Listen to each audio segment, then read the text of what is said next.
नमस्कार। धार्मिक रतन चैनल में आपका स्वागत है। आज हम आपके सामने माँ भगवती के दुर्गा रूप की कथा प्रस्तुत कर रहे हैं। भगवती दुर्गा शिव स्वरूपा है। वे गणेश जननी हैं। ये ही नारायणी, विष्णु माया एवं पूर्ण ब्रह्म स्वरूपिणी कहलाती हैं।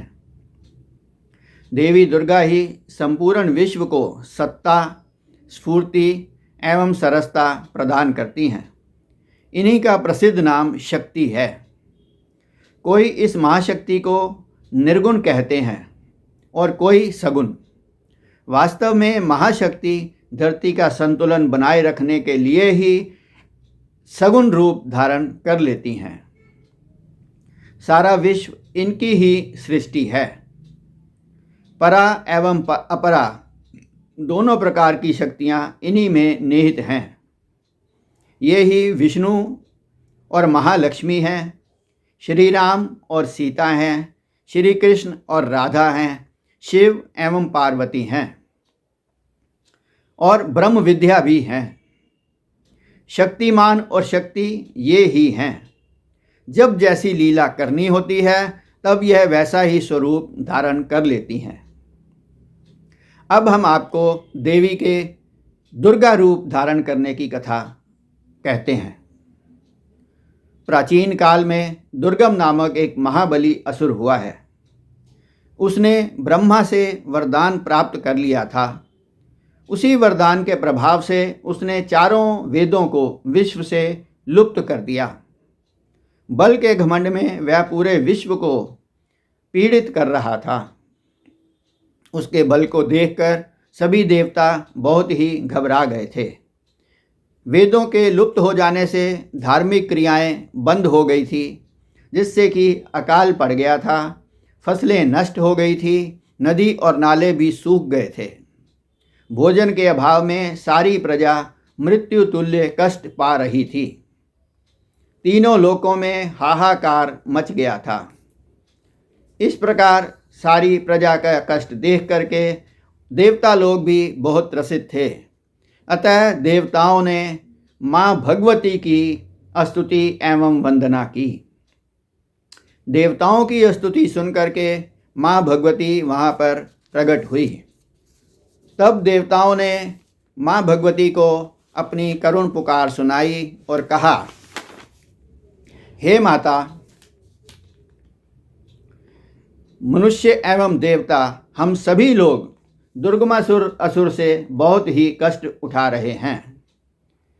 उसने सभी वेदों को लुप्त कर दिया है। इसलिए आप दुर्गम का वैसे ही वध कर दें जैसे आपने शुंभ और निशुंभ का, चंड और मुंड का एवं रक्तबीज का नाश किया था। देवताओं की करुण पुकार सुनकर देवी ने अपने अनंत नेत्रों से युक्त अपने रूप का उन्हें दर्शन कराया। अन्न और जल के लिए छटपटाते जीवों को देखकर देवी ने अपने अनंत नेत्रों से जलधारा प्रवाहित कर दी, जिससे नदियाँ, नाले, समुद्र पुनः जल से भर गए। खेत लहलहाने लगे। गौओं के लिए सुंदर चारा प्रस्तुत हो गया। प्राणियों के लिए भोजन सामग्री प्रस्तुत हो गई एवं देवी अपने हाथों से सबको फल बांटने लगी। देवताओं ने कहा, हे माता, जैसे आपने भूख और प्यास से हमारी जान बचाई है, उसी प्रकार अब आप इस दुर्गमासुर का भी नाश करें। तब देवी ने कहा कि हे देवताओं, तुम कष्ट मत उठाओ। मैं अब स्वयं दुर्गमासुर का नाश कर दूंगी। अतः अब तुम अपने निश्चिंत हो करके अपने अपने निवास स्थान को पधारो। देवी का आश्वासन पाकर सभी देवता अपने अपने निवास स्थान पर चले गए। इधर दुर्गमासुर ने देखा कि पूरी सृष्टि फिर कैसे लहलहा उठी है। नदियाँ और समुद्र फिर जल से भर गए हैं। चारों तरफ खुशहाली दिखाई दे रही है। मनुष्य और देवता जो अभी भूख प्यास से मर रहे थे, अब अचानक ये सब क्या हो गया। बदले हुए हालात देखकर दुर्गमासुर ने उन्हें अपनी आसुरी सेना को सजाकर देवलोक को घेरने के लिए चला। तभी देवी ने देवताओं की रक्षा के लिए अपने तेज से देवलोक के चारों ओर एक चारदीवारी सी खड़ी कर दी और स्वयं घेरे से बाहर आकर दुर्गमासुर के साथ युद्ध करने के लिए मैदान में डट गई। दुर्गम जब अपनी सेना के साथ पहुंचा तो उसने देखा कि देवलोक की रक्षा के लिए एक देवी बाहर खड़ी हुई है। वह अट्टहास करके गर्जना करने लगा और देवी को देखते ही दैत्यों ने उन पर आक्रमण शुरू कर दिया। इसी समय देवी के दिव्य शरीर से सुंदर रूप वाली 10 महाविद्याएं प्रकट हो गई, जिनका नाम है काली, तारा, छिन्नमस्ता, श्री विद्या या षोडशी, भुवनेश्वरी, भैरवी, बगलामुखी, धूमावती, त्रिपुर सुंदरी एवं मातंगी। ये सभी देवियां अस्त्र शस्त्र लिए निकली। साथ में इनके असंख्य मातृकाएं भी प्रकट हो गई। इन सब ने अपने मस्तक पर चंद्र मुकुट धारण किया हुआ था तथा विद्युत के समान दीप्ति वाली थी। इन शक्तियों ने देखते ही देखते दुर्गमासुर की सारी सेना का अंत कर दिया। तब दुर्गम स्वयं देवी के साथ युद्ध करने के लिए ललकारता हुआ उनके सम्मुख आ गया। देवी और दुर्गमासुर के बीच घनघोर संग्राम हुआ। अंत में देवी ने अपने तीखे त्रिशूल से दुर्गम राक्षस का वध कर दिया। दुर्गम राक्षस का वध होते ही देवी का एक नाम दुर्गा पड़ा, जो कि सिंह पर सवारी करती है। माँ आदिशक्ति के अनेकों रूप हैं। महाकाली, महालक्ष्मी, महासरस्वती भी उसी परम शक्ति के ही रूप हैं। देवी भागवत के अनुसार जिस प्रकार ब्रह्मा, विष्णु एवं शिव रज, सत्व और तम प्रधान हैं, वैसे ही आदिशक्ति के ये तीनों रूप भी तम, सत्व एवं रज प्रधान हैं।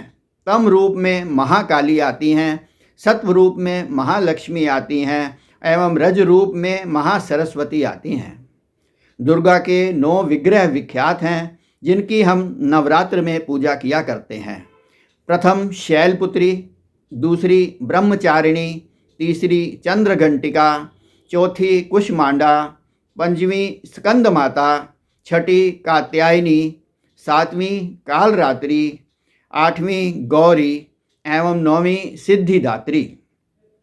इस प्रकार देवी के अनगिनत रूप हैं, जिनका कोई भी पार नहीं पा सकता। आइए आज का प्रसंग समाप्त करने से पूर्व 2 मिनट के लिए भगवत भजन कर लेते हैं। रोम रोम तेरा नाम जपे माँ, तेरा नाम जपे। रोम रोम तेरा नाम जपे माँ, तेरा नाम जपे। तेरा नाम जपे माँ, तेरा नाम जपे। नाम जपे माँ, तेरा नाम जपे। रोम रोम तेरा नाम जपे माँ, तेरा नाम जपे। रोम रोम तेरा नाम जपे माँ, तेरा नाम जपे। जप तप पूजा पाठ न जानू, जप तप पूजा पाठ न जानू। माँ तुझको कैसे पहचानूं, माँ तुझको कैसे पहचानूं। वीणा के स्वर मौन है मेरे, वीणा के स्वर मौन है मेरे। ज्ञानहीन हूँ कुछ नहीं जानू, कुछ नहीं जानू। वरदानी वर दे माँ तेरा नाम जपे, वरदानी वर दे माँ तेरा नाम जपे, नाम जपे माँ तेरा नाम जपे, नाम जपे माँ तेरा नाम जपे, रोम रोम तेरा नाम जपे माँ तेरा नाम जपे, रोम रोम तेरा नाम जपे माँ तेरा नाम जपे। नमस्कार, धन्यवाद।